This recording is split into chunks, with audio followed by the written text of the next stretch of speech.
Hey everybody, good afternoon. Hope you guys are still dancing from that music. Hey Taylor, how's it going, Taylor? Hello, hello. Um, Welcome everybody to our last day of Nonprofit Appreciation Week. My name is Naveen Bansal, Executive Director of Small Biz Cares, and we have Taylor Slovak as well, our Director of Membership and Programs, who I will be turning it over to here in a second to kind of get everything going today. But wanted to jump on real quick to share more about Small Biz Cares, our nonprofit that really exists to connect small businesses for community impact.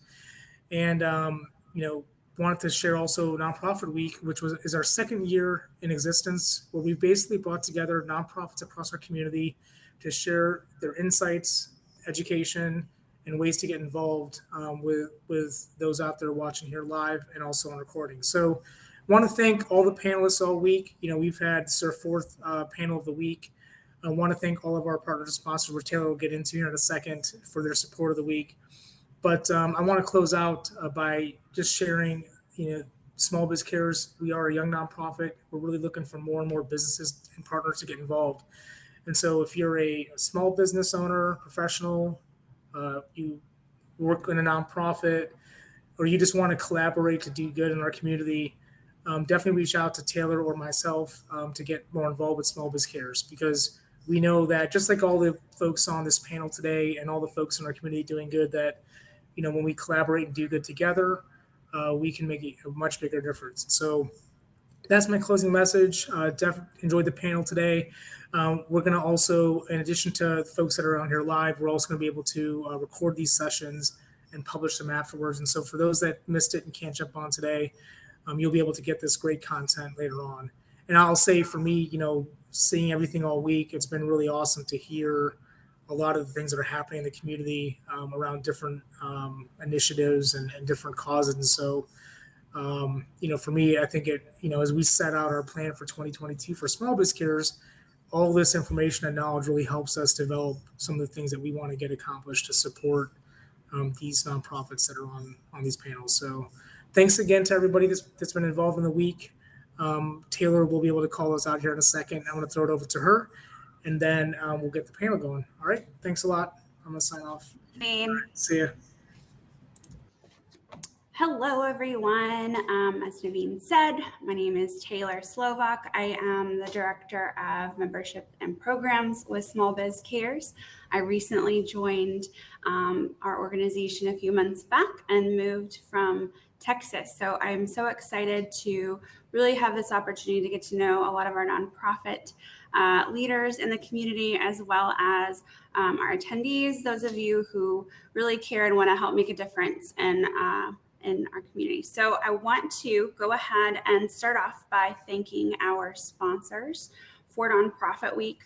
Our events, they don't happen without our sponsors, and we're really, really grateful for your partnership for not only Nonprofit Week, but throughout the year with our organization. So our presenting partner is Better Business Bureau of Central Ohio.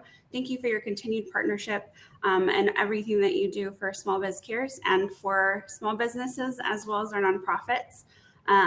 Thanks to our lead sponsors, Outreach Promotional Solutions, Ahola HR Solutions, and the CYP Club. And thank you as well to our community sponsors, Borja Virtual, who are the magicians behind the platform we're on today, Remo. And thanks to them, we are able to use this fantastic space for our nonprofits. If you are interested, I know for those of you who are still doing virtual events, you want a demo, definitely connect with me. I'll get you connected to the Remo people. It's an amazing platform to still kind of have that virtual gala event space feel. And thank you to the Columbus Foundation. Thank you to HW & Co. And thank you to Giraffe, who is a perfect segue to introduce my co-moderator, Jamie Foltz. She's with Giraffe. If we can go ahead and pull her up on this stage. Jamie has a long-running history of doing fantastic things in the community and has really built her career on doing good and doing wonderful things. And Jamie, I'll let you talk about your publication and what you do. Thanks. Hi, guys. How are you? My name's Jamie Foltz. I own a company called Giraffe. I, for about 12 years, was a fundraiser for the Ronald McDonald House here in Columbus. And I had this calling in 2019. Something happened in my head, and I just realized that I knew there was still so much good happening in the world because I was immersed in it in that nonprofit world every day. But I also knew that most people didn't get to see it the way I did. So I took a giant leap of faith. I left my job that I loved so much, and I started a publication. It's called The Giraffe Effect. We share happy stories, positive news, and good ideas to make our world better. That's it. Only good stuff. It's published quarterly. We have a really great website where people can get online and find out good ideas to get involved in their community, to do good. We share positive stories online all the time. And so it's really just a space for people to be immersed in positivity, right? And we truly believe that, when we're focused on the positive, our mindset shifts and we can do anything. So that's really important to us. We do have a brand new local Giraffe Effect Facebook group. So if anybody is interested in joining that, it is a space where you can share anything that your nonprofit is doing. We just got it started this week, literally. So we're still kind of small. It's not quite 300 people yet. But it's an awesome place. And these are all super engaged people in that nonprofit world because they kind of all came from my network.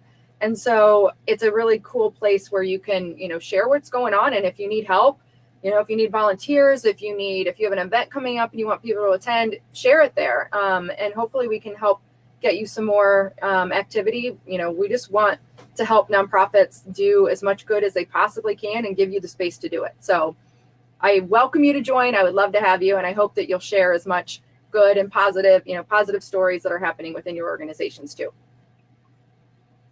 Jamie, I'll tell you as a newcomer, that's super exciting to hear. We had a lot of networks like that in Dallas, and I've had a tough time trying to figure out how to get plugged in because I want to know everything that's going on and I don't want to miss it out. So I will be joining. I'm excited. Good. And if you want to, I don't know if you have the link up. If you want to drop the link in the chat, if you do, that'd be cool. Okay. And so real quick before we get started, before we bring our fantastic panelists up today, this is the last day of Nonprofit Appreciation Week. And we've had a few other initiatives going on as a part of the week outside of our panels. We've been getting our steps in and walking our tails off for our Stomp Out Hunger Walk virtual walkathon. It's benefiting Fund a Fridge, which is a really amazing project by the Future 50 group. And we are one of the few major cities that lacks a community fridge program. And so they've come up with a really great model and been working with the city to make sure that it's up to code and that this is something that is sustainable and can stay permanently in the community. And so we have a goal of raising $2,500, which fully funds one fridge site. And I'm so excited. We are only $346 away from reaching that goal. And I think we've even probably already gotten there if we look at the donation page on our registration. But more money for causes like this is always great. There are 10 fridge sites that they are trying to fund and set up. So please, if you haven't already, we'll pop the link into the chat. Join, even if it's $1, $5, every dollar counts and helps great initiatives like this. So thank you. And thank you, Stephen Swift, for being here today. He is part of the Fund a Fridge team. Also, we have our giving page. We wanted to make it really easy to learn more and to donate to the nonprofits that we are partnering with, not just with Nonprofit Week, but all of our nonprofits that we partner with and support throughout the year. And so if you go to it's smallbizcares.org/nonprofitweek 2021. You'll see both a link to the walkathon as well as our giving page, and I'll drop these in the chat as well. Even if it's just to get to learn more about what they're doing. If you want to find a cause to connect with, it's a great way to do so. All right, without further ado, I'm going to bring up our panelists today so we can go ahead and get started. We are joined today by Dr. Taylor Reed of the Charitable Pharmacy, Becca Brown with Franklinton Farms, Brittany Hilliard with Star House, Robert J. Fournier with United Way of Central Ohio, and Kevin Jones with Impact Community Action. Welcome, everyone, and thank you so much for joining us today. I want to go ahead and give you guys just an opportunity to introduce yourselves, introduce your organization, and maybe share a quick snippet on the impact, how you impact our community today. And I want to keep this really lighthearted and light and conversational. We can keep it lighthearted too. And so just feel free to pop in and whenever you want, so that we're not putting anyone on the spot. Hi, everyone. I can go first. Hi, my name is Robert Fournier. I'm a relationship manager for community camping at the United Way of Central Ohio. What we do at United Way is we identify creative solutions to fight poverty in our community, and we act as a convener in the community. So we want to bring folks together to talk about how we can create solutions that are as effective as possible. Happy to be here.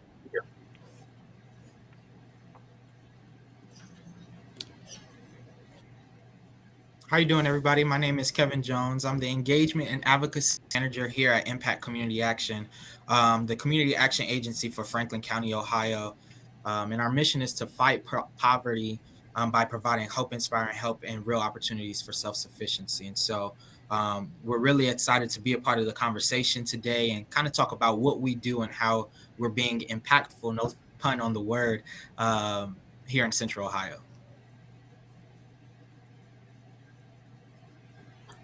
Hi, I'm Brittany Hilliard. I'm with Star House. We are Central Ohio's only drop-in center for youth experiencing homelessness, age 14 to 24 in our community. We are open 24/7 and have a location off of 5th and Cleveland near Rogue Fitness. That is a large community space for youth to have safety coming off the streets, a place for them to have counseling, mental health services, a place for hope and healing, and a chance to thrive. Thank you for having me today. Good morning. My name is Taylor Reed. I'm the Executive Director at Charitable Pharmacy of Central Ohio. I'm delighted to be with you all today and to share how we impact the community by helping those who live in poverty at 200% of the federal poverty line or below access medicines and pharmacy services for free. We do that all across Franklin County, and as we build into another chapter and start expanding, and I'm excited to think about how do we build out solutions that go beyond medicines, but also address the social determinants of health that more fully impact the well-being of members of our community.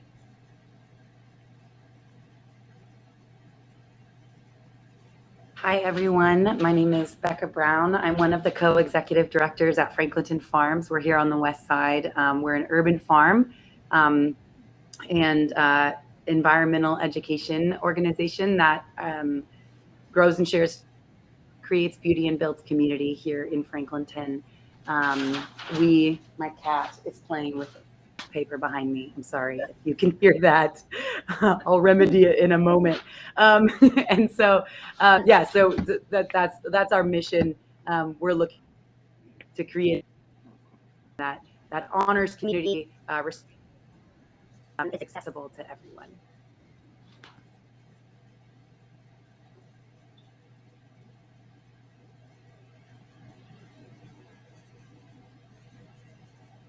I think that's everyone, guys. Did I miss anyone?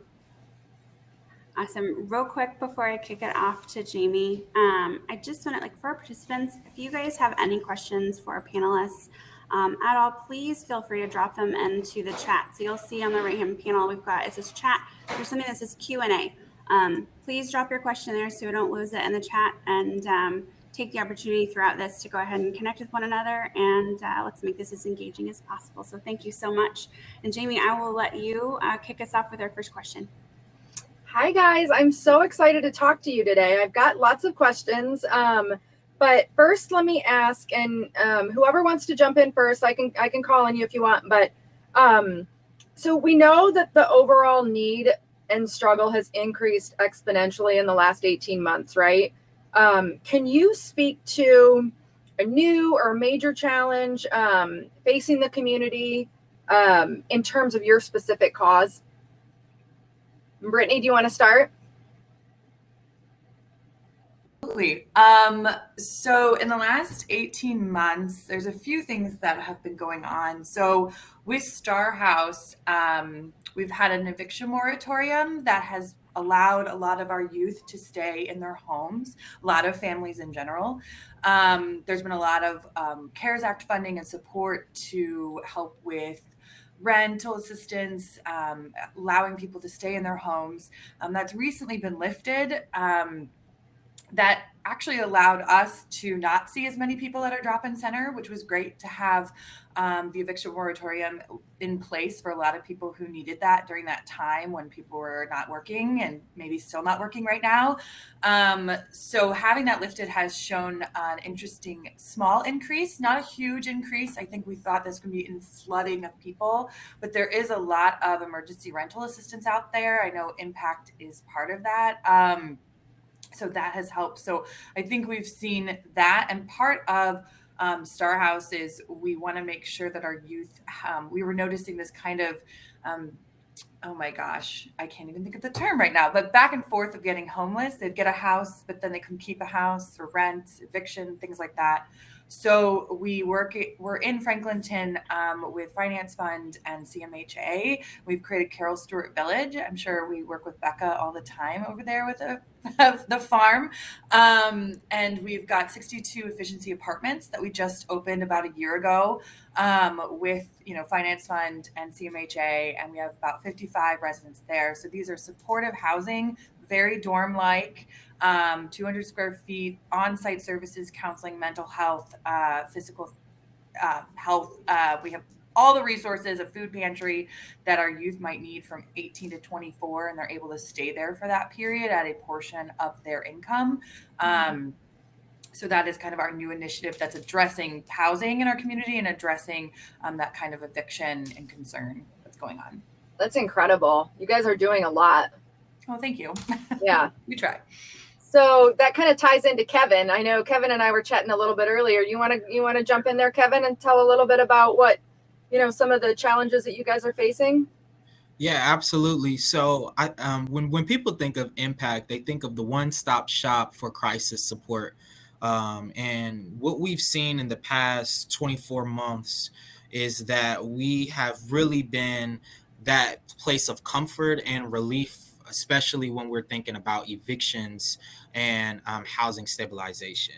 And so when we talk about how we've done our performance in the past 12 months, we talk about the 19,000 families that we've kept from being displaced. We talk about the $50 million that we've been able to push out to residents in Franklin County to provide them with a sense of relief as they're, going through this unprecedented time. And so our biggest challenge right now is really how to address homelessness and kind of segue that into economic stability in our workforce programs as we're going through the pandemic still. And so Brittany said it, best about collaboration and opportunities to kind of work with some of our partners across the region to make sure that we're not just addressing the crisis, but we're also being able to build that self-sufficiency piece. And so we've even done that in a space of advocacy and kind of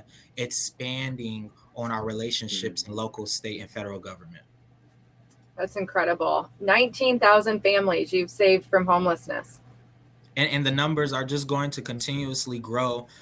We still have about $40 million that we're pushing out into the community to kind of address that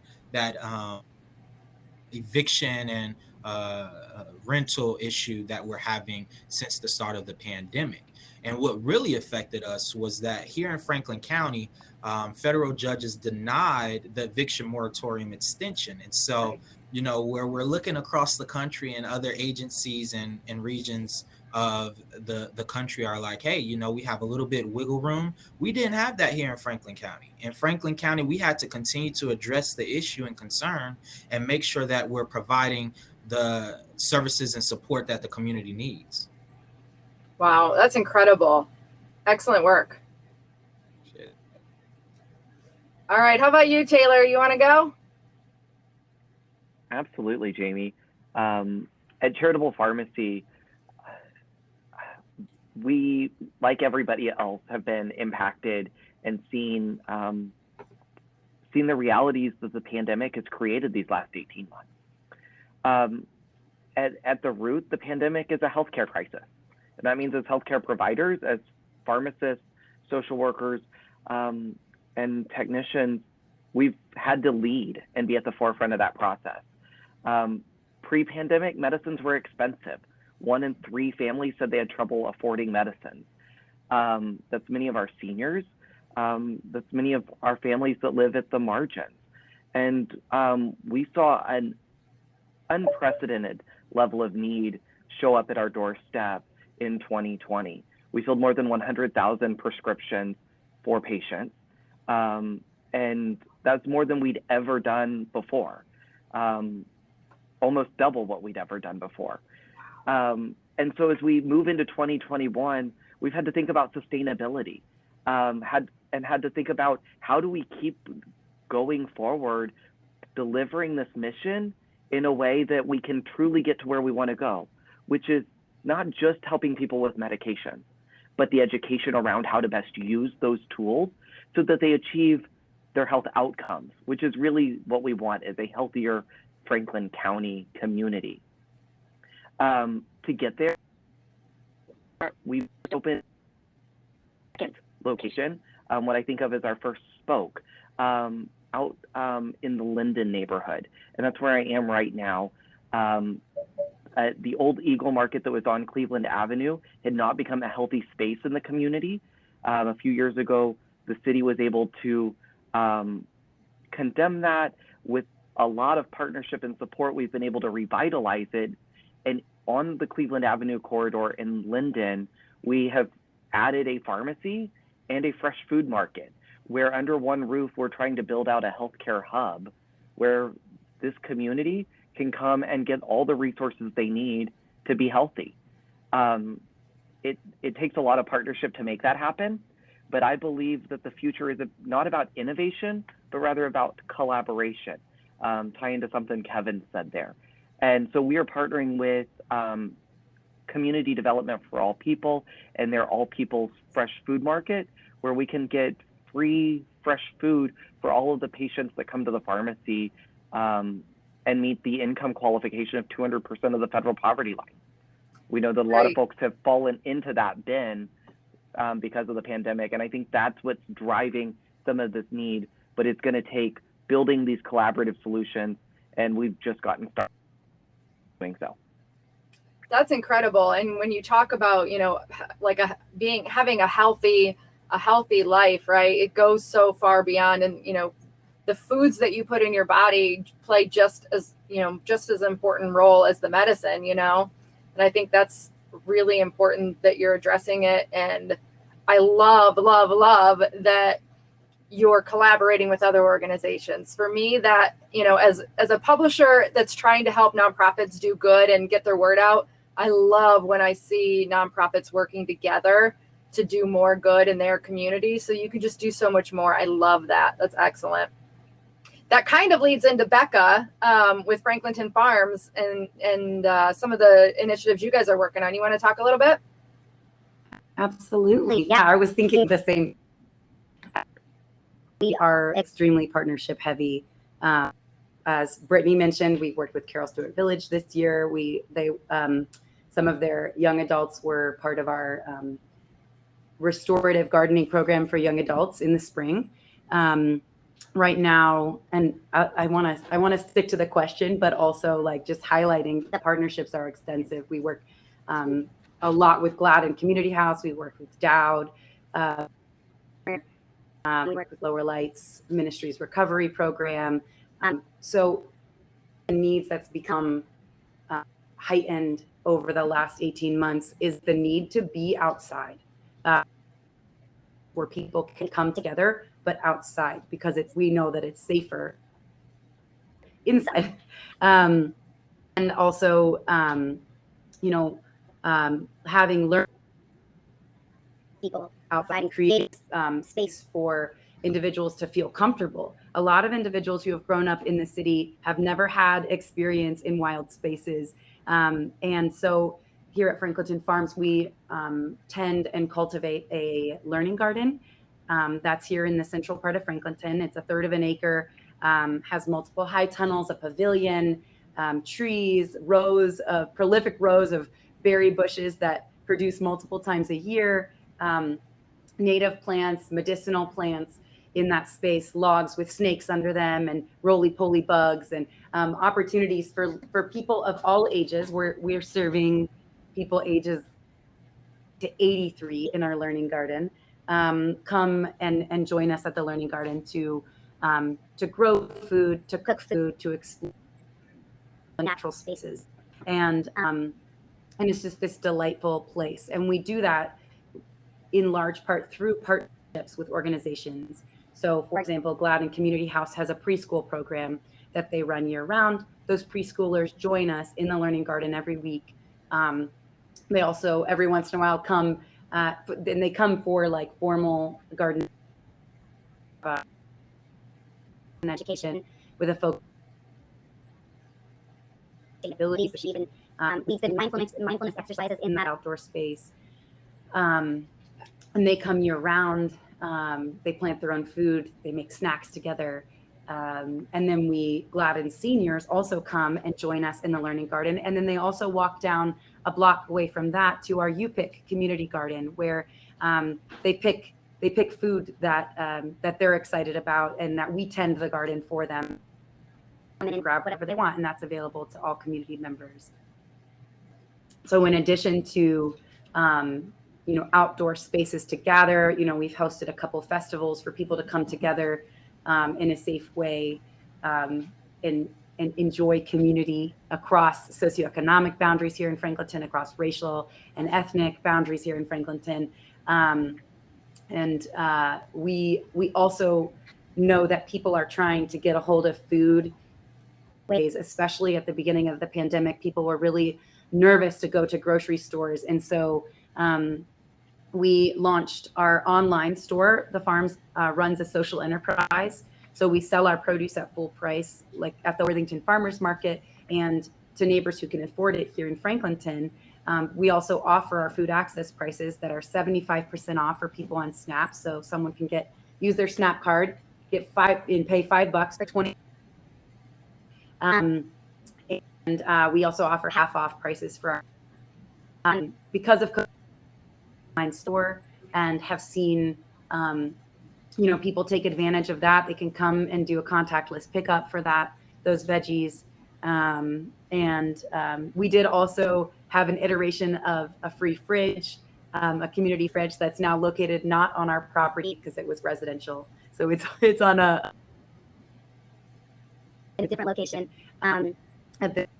People are using that. So trying to give people access to affordable food and outdoor gathering opportunities. Okay. I love all the things you're doing. I haven't personally volunteered there before, but I know a lot of the Small Biz Cares crew has, and they have had an incredible experience. One of the guys that really helps out on my board and is also involved with Small Biz Cares, Jake Stoneburner, he's been at your location and has had an incredible time and has really spoken very highly of it. So I know, the things you guys are doing are great. Okay. Thanks, Jamie. So then, oh, sorry. Go ahead. No, you're good. I was going to have Robert kind of tie it. So you kind of really tie in perfectly, and what you're doing really wraps in all of these organizations. So, you kind of, if you would just tell me a little bit about, the major challenge that you're facing. And then I have another follow-up for everybody after that. Sure. So I'm happy to hear the common themes that were communicated by the other panelists around like partnership and collaboration. Like that's at the heart of what we do at United Way, right? Due to the nature of our work, we're having conversations with all different types of organizations all across the community. Several of the organizations on this panel are funded partners of United Way, which I'm really happy to see. And so we're talking to them about the work that they're doing, whether that we talked about housing, we talked about healthcare, resources in schools, like whatever the work is they're doing in the community, it's all really important, and there's definitely a need. And so we act as a grantor in a lot of ways to these organizations. We provide them with with the funding that they need to continue that work. And so those resources have been stretched pretty thin. And that's been a pretty common challenge we're experiencing, not only because of the pandemic, but because of the kind of like side effects of the pandemic that are essentially like reverberating throughout the community. Someone once described it as a spider web of need. I heard that recently, and that's I think very accurate. And so we're just looking to think of really creative ways to address those challenges, to ensure that we're able to raise the funds we need, so that our funded partners are able to continue doing the good work they're doing in the community. That's incredible. And I love, again, I'm going to talk about this again, but just being able to collaborate and have all of these organizations working together is so beautiful. And I love that you guys are seeing it as an opportunity to do more good, right? And it's not about competing with each other, because you are sometimes doing some similar stuff, but it's really beautiful. And I think the community really appreciates that. So, okay, so because I am all about being positive, right? And keeping our heads held high, just like giraffes do. Give me, if you can, give me one thing that you see, coming up that you're most excited about. So, we talked a little bit about your challenges, but tell me what gets you out of bed and what makes you so excited to keep this mission going. You want to go the same order? We're going to mix it up. If that's fine. Yeah. For me here, when I think about, the work that's being done at Impact, the work that's not quite revealed yet, it's still in the development phase, or, some of the newer initiatives that, we're working to, broadcast to the community. I think of departments and programs like our housing navigation unit, which is a newer program kind of focusing on addressing homelessness, especially within youth. Because our concept is, if we can address things proactively, we won't have to be so reactive.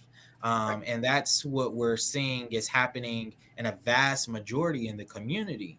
And before I was working with Impact, I worked in local government, and I worked closely with, property taxes.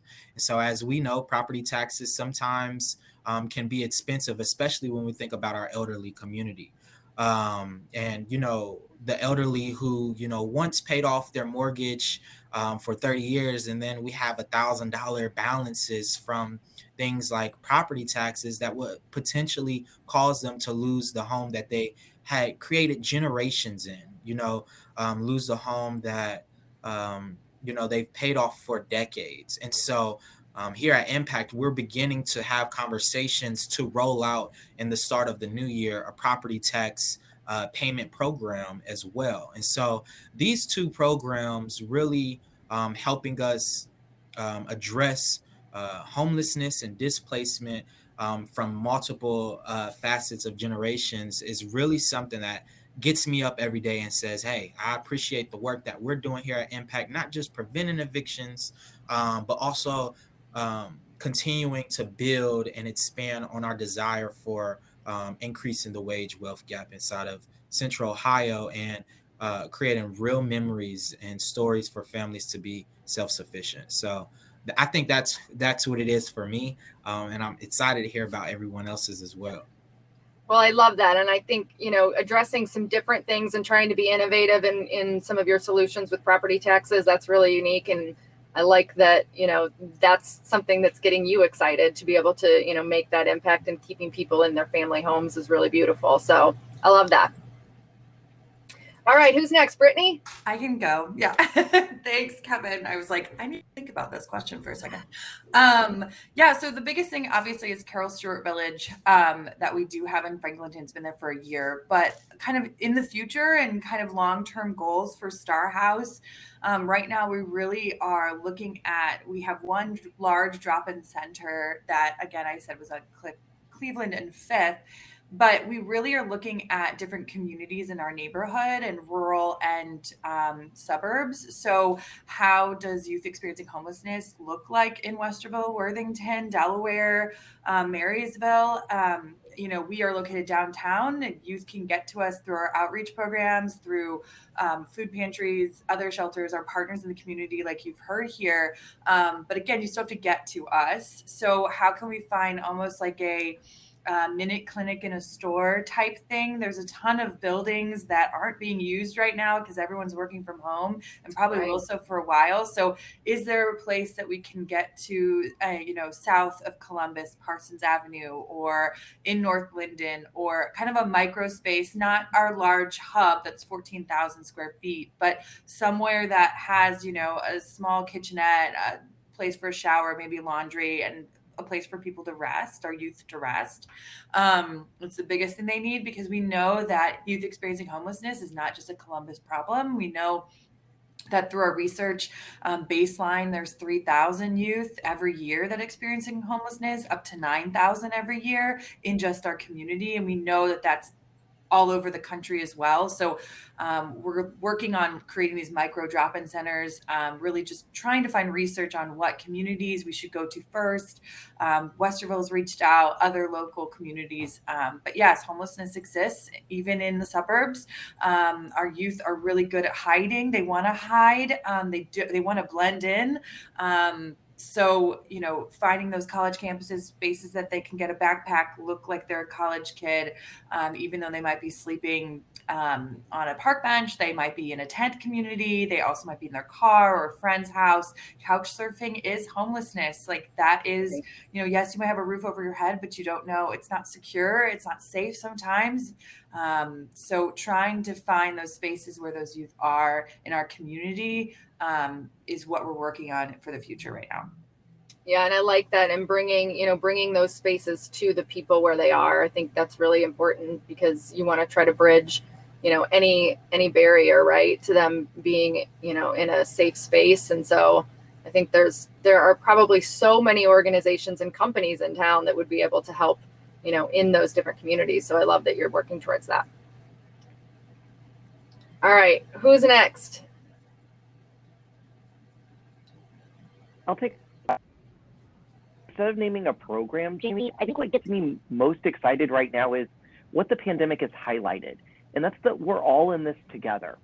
There's a connectivity across our community that we've known exists, but the pandemic has highlighted how closely we are all connected, and how fragile community becomes when we aren't able to interact the way we want to.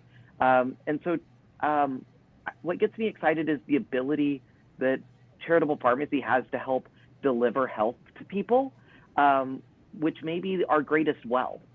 And in creating healthier lives, does that get us closer to having a more full sense of community? Exactly. I love everything you just said. Everything. And it what we're learning, right? And we've learned, really over the last 15 months, is that every single one of us is in this together, and that we do have so much more in common than we think. And if we can kind of work on those commonalities, we can really do so much good together. I love that. All right, we're going to go to Becca, and then we're going to let Robert wrap it up.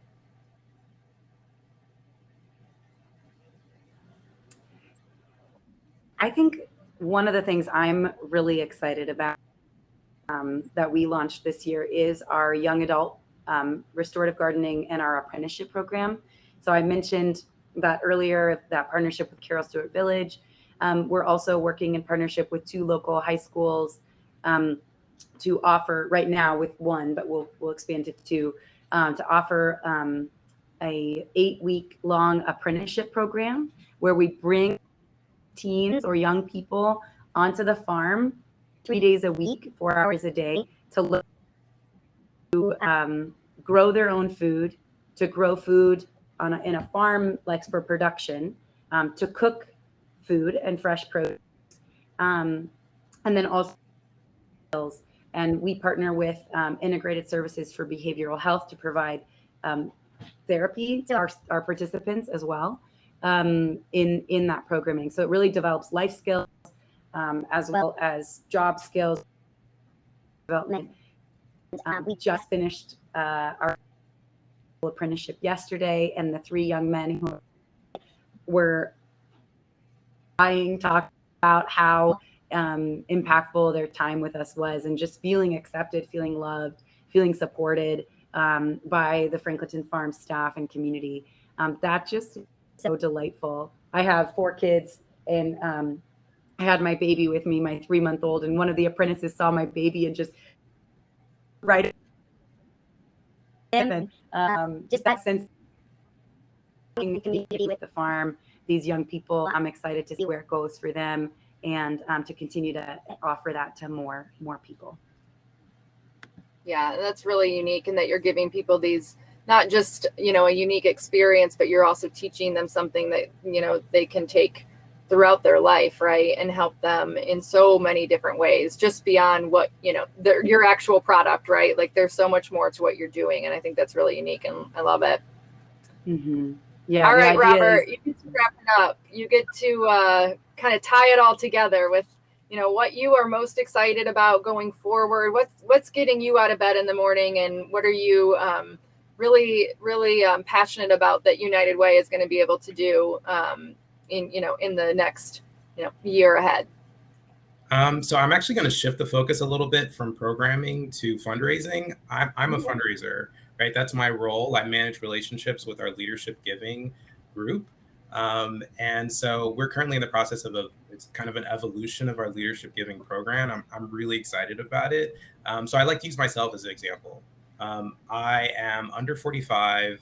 I am African-American. I'm a member of the LGBTQ community, right? If I, as a person who donates at a leadership level to United Way, previously, I would have been invited to events that were structured based on those 3 demographic groups that I fall into. As a busy person, as a parent also, I would be getting a number of invites to a number of events from United Way, and I'm less likely to actually go to any of those events because it's just a little overwhelming, and I'd rather just do, maybe something else, or maybe just stay home. And so now United Way is taking more of an intersectional approach to our donors, where we're creating opportunities, experiences, and promoting them to everyone. And then people can self-select based on whatever their personal interest is. And so I'm really excited about that, because it's really about like talking to donors and finding out, who they are as people, what their passions are, and then connecting them to those passions. Like, that's essentially what we do as fundraisers. It's really just managing relationships, getting to know folks, creating trust, building trust, and then connecting the dots where you need to.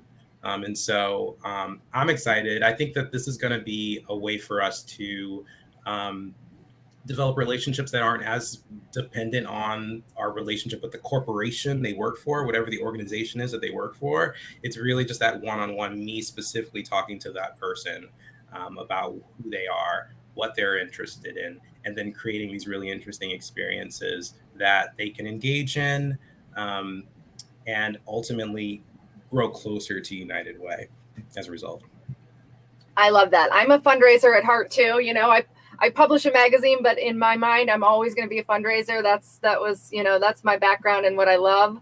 And you're so right. This is about building relationships and giving people the opportunity to be a part of something really special, right? So I know when I was in the fundraising world, that was always really important to me, is how do I give more people the opportunity to be involved in it? And I think what you're doing and taking that new approach is so important. And I applaud that. That's incredible. Thanks. All right. Anybody have any last thoughts before I turn it back over to Taylor? I think I'll add one, if that's okay, Jamie. Yeah. Speaking of fundraising, so I think we all have websites, we all have areas to give and get to be a part. So I'm sure we'll all plug in the chat our websites and ways to give and get involved. But yes, being a fundraiser for Star House, we always have ways to volunteer, donate through cash, check, credit card, whatever. Yeah. I know we don't take Bitcoin, but we would take everything else. In-kind donations, whether that's hygiene items and sweatpants and sweatshirts, and we're taking all of it. It's definitely cold, and a lot of our youth need it. So thank you, Robert, for adding that plug in fundraising. It's definitely what keeps all of our organizations going. We can't do it without support of community, volunteers, and donors. So thank you guys so much. So I'm plugging that in right now. I am happy to be able to help any of you as well. So, like I said, we just want to be able to support all of our nonprofit community and get the word out on everything that you're doing and try to help you guys work together even more. So please, by all means, if you have stories you want to share, send them my way. If you have, an urgent need, post it in that Facebook group.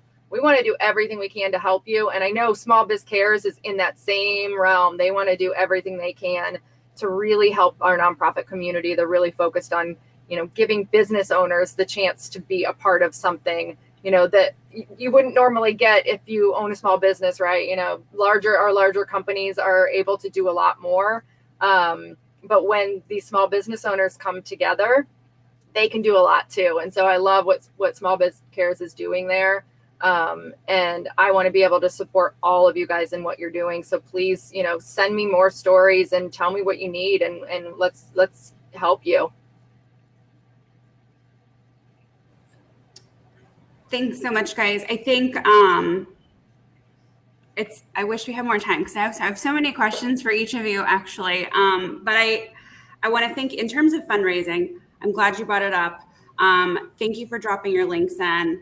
And then as a reminder, I went ahead and put ours in there, smallbizcares.org/give.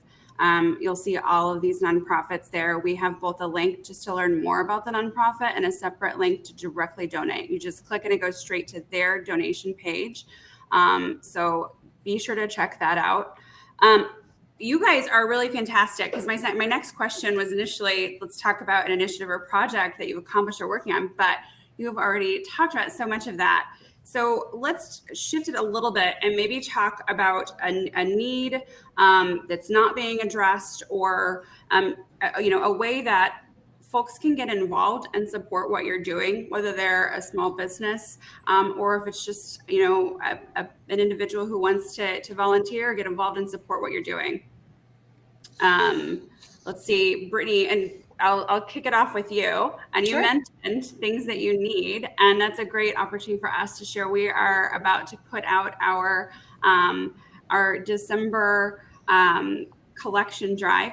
We're going to be partnering with Cohatch to do a winter warm-up collection drive for Star House. We'll be collecting all of those things that she mentioned. There's going to be details on our page this week. So be sure to keep an eye out for that. And we wanted to make it really easy for people to contribute. So from December 1st to the 16th, you can pop into any of the Cohatch locations throughout Columbus. We'll have a box for you to drop off new or gently used clothing items, and of course, new toiletries, please. And so, Brittany, let's talk a little bit about how can we support what Star House is doing and how you guys are meeting the needs for our teens that lack stability in the home. Yeah. Again, we are the only, I will say that again, we're the only drop-in center in Central Ohio for youth experiencing homelessness 14 to 24. So we do work with Huck House. We do work with Kaleidoscope and partner with them for sure. But the drop-in center experience where they can just drop in, since we are not a shelter, is the one, we are the one and only in town.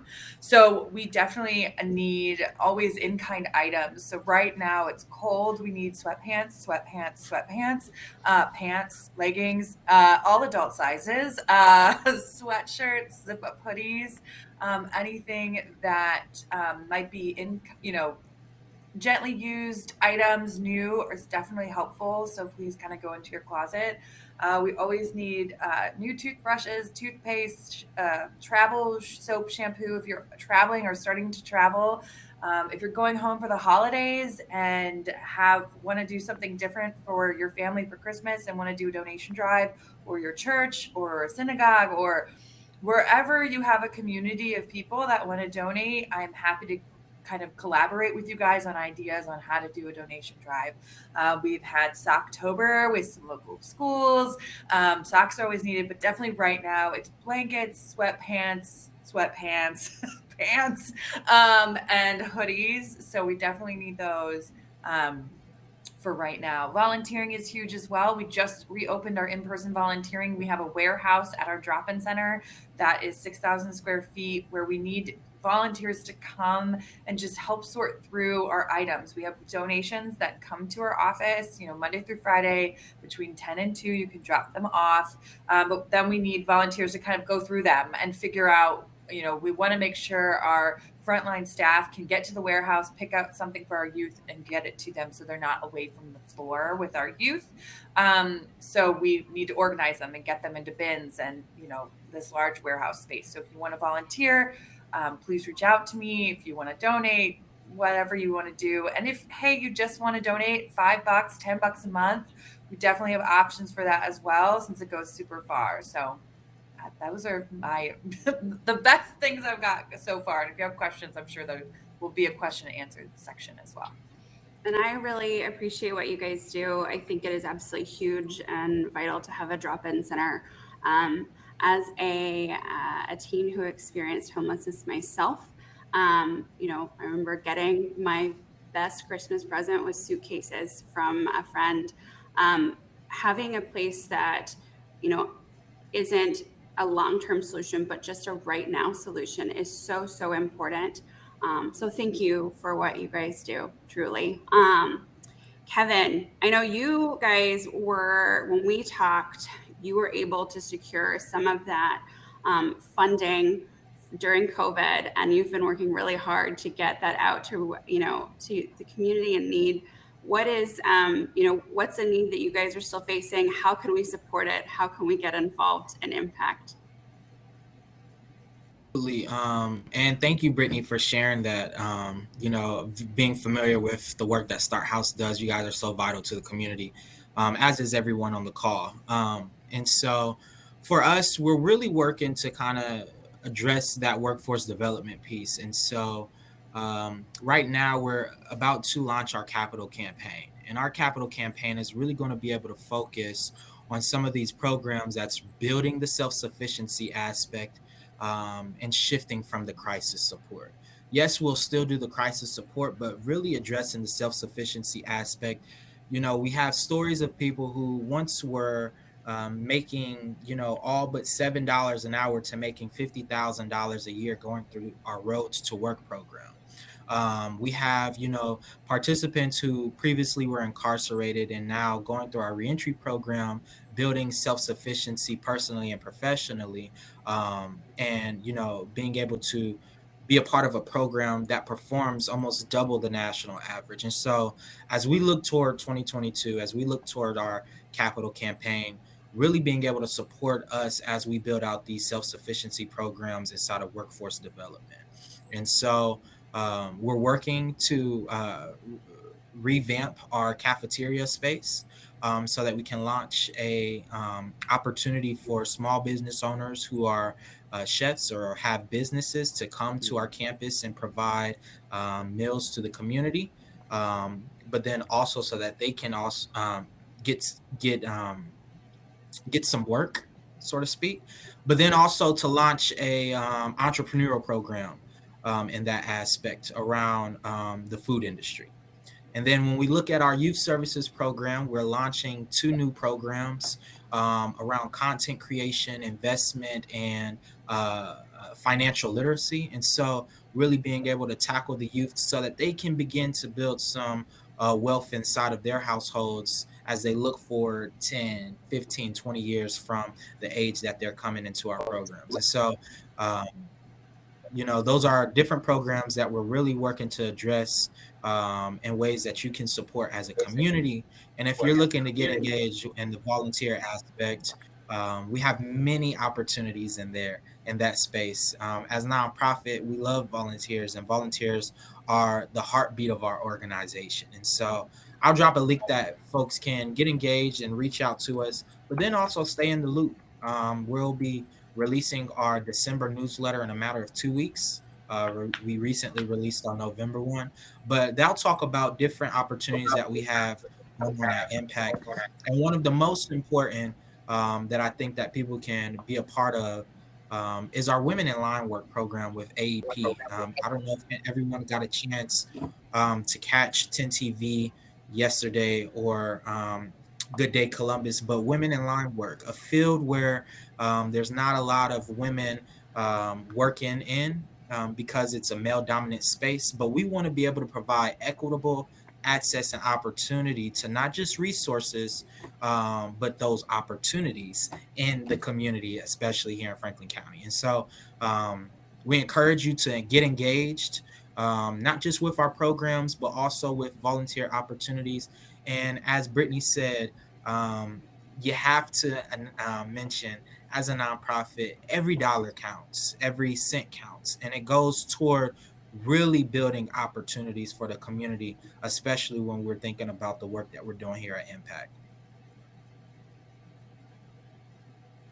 How holistic you all are in recognizing never just one need, and there's so many facets to not only bridging gaps and putting band-aids on immediate solutions, but also helping our families, helping our community kind of think about what happens next after we've placed the bandage on, and really building in opportunities for stability, and to sustain what's ahead for them in the future and make sure that it's bright. So thank you so much.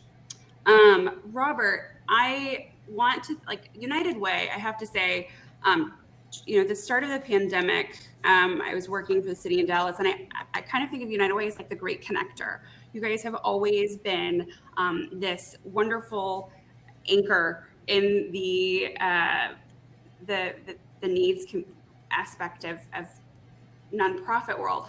And when there were so many, everybody wanted to help, right? Everybody wanted to help as soon as things started.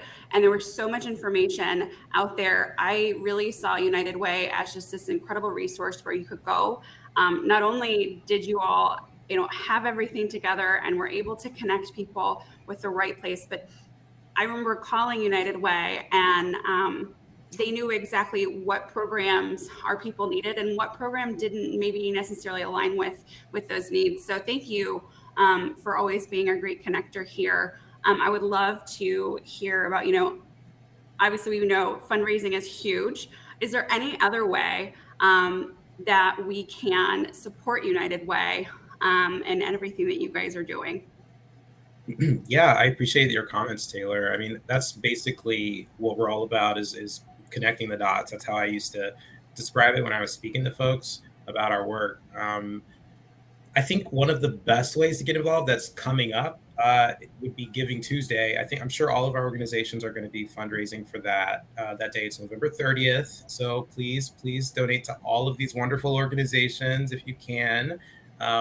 We're actually doing something really interesting this year that I'm kind of excited about, thanks to a partnership we have with Grange Insurance and Fifth Thirds Bank. We're hoping to raise $20,000. And in addition to raising those funds for us, we're going to be gifting awards to our funded partners that will be selected at random. So as we fundraise, as we hit certain goals, I think it's like $500 increments. As we raise $500, we'll go to an agency and we'll gift them just a small, token of our appreciation for the work that they're doing, really. And so I think that it's a fun opportunity to not only fundraise for ourselves, but also give back to our partners. And then also our Volunteer United website, which I'll drop a link to in the chat. We are always posting volunteer opportunities for folks. Actually, Star House is like one of the first opportunities we have listed on the site. I just looked.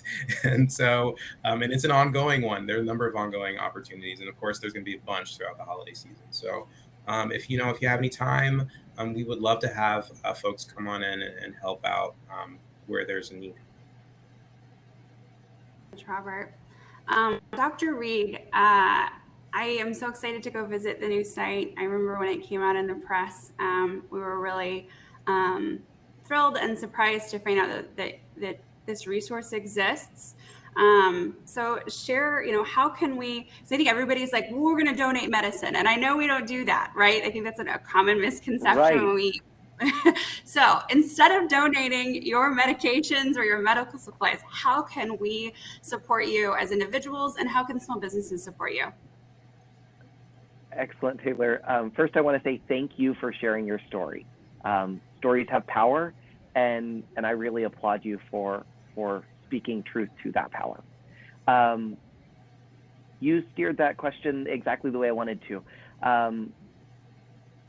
We often talk about what can be donated, and I like to start with what can't be donated.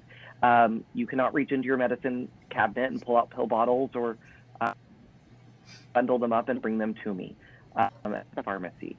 They mean well. Everybody means well. Everybody means well, but that's the most asked question I get. And it comes from a really good place. But there are some laws and rules and regulation around that right now.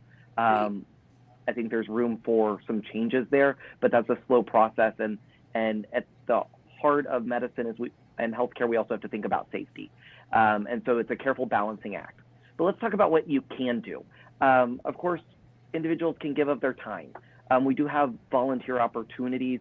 Long-term care facilities and nursing homes do have an exception where they can donate medicines. They come to us in blister pack cards, and those come in large boxes that need to be sorted into a way that my team of pharmacists and technicians can actually dispense those out to patients. And so there's some heavy work there that goes into that we need from a volunteer. Small businesses and small business owners can, of course, give of their talent. We've got some really talented individuals in the Columbus marketplace, and in-kind donations, big or small in any area, I bet I can find a use for it. Like any nonprofit, we have to be really good stewards of the limited resources we have, and I believe in an economy of abundance. When we put forward a little bit and we each do that, what might seem like a small graphic design donation, or hey, I noticed we could make a tweak here, or we have folks who give us printing, or other professional services. Those small in-kind donations can make a huge impact on what we're able to do as a nonprofit and what we're able to do in achieving our mission.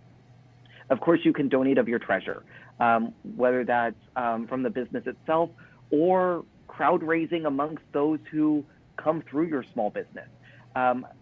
We have some great partners who are getting creative about how they can support us.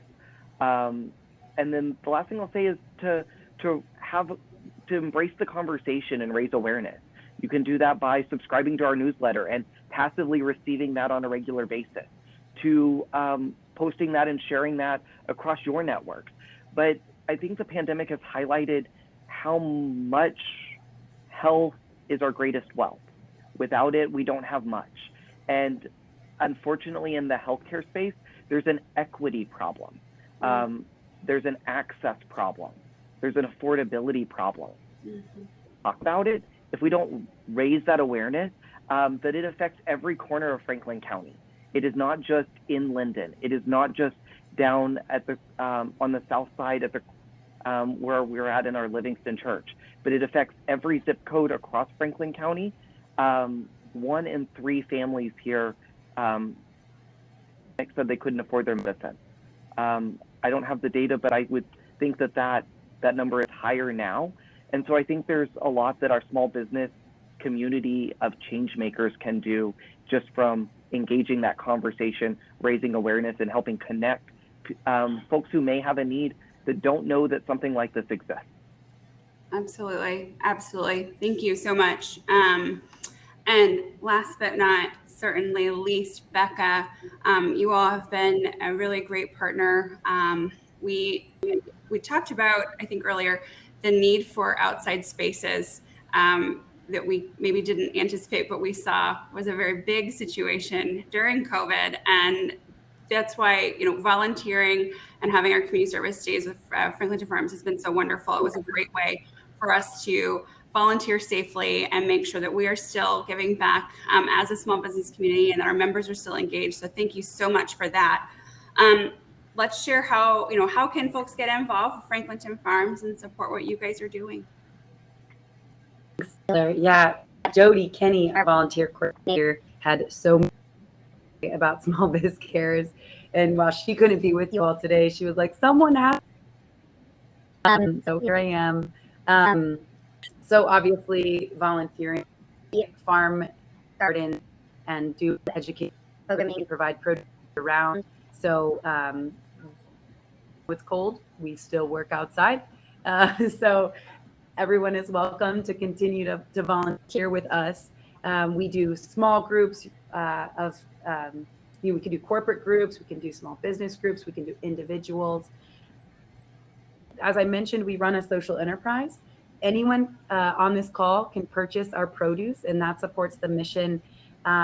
We have an online system where you would order online and pick up either in Franklinton or in Worthington, or you could just go to the Worthington market. If you live in Franklinton, you also qualify to be on our weekly harvest pack. So you can check that out on our website. I can send a link. We still have a few slots left for our winter weekly harvest pack to your home.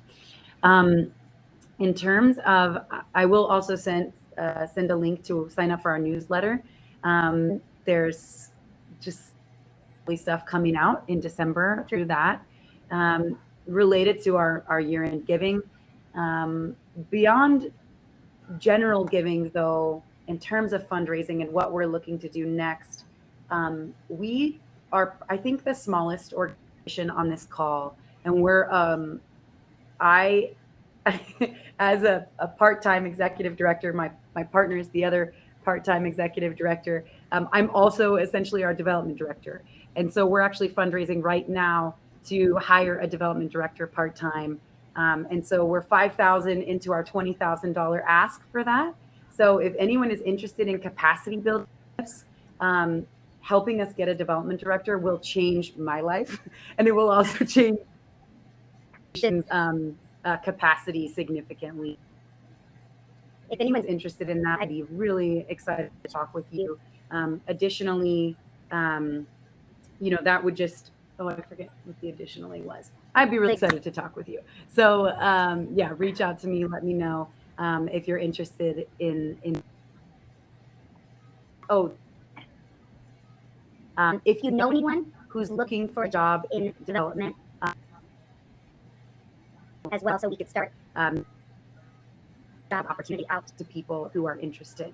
So I'll put my contact information in the if you're interested in reaching out about that. So thank you so much for the opportunity to share today and to get to hear and learn from these other folks on the call. I'm really grateful to be here with you all.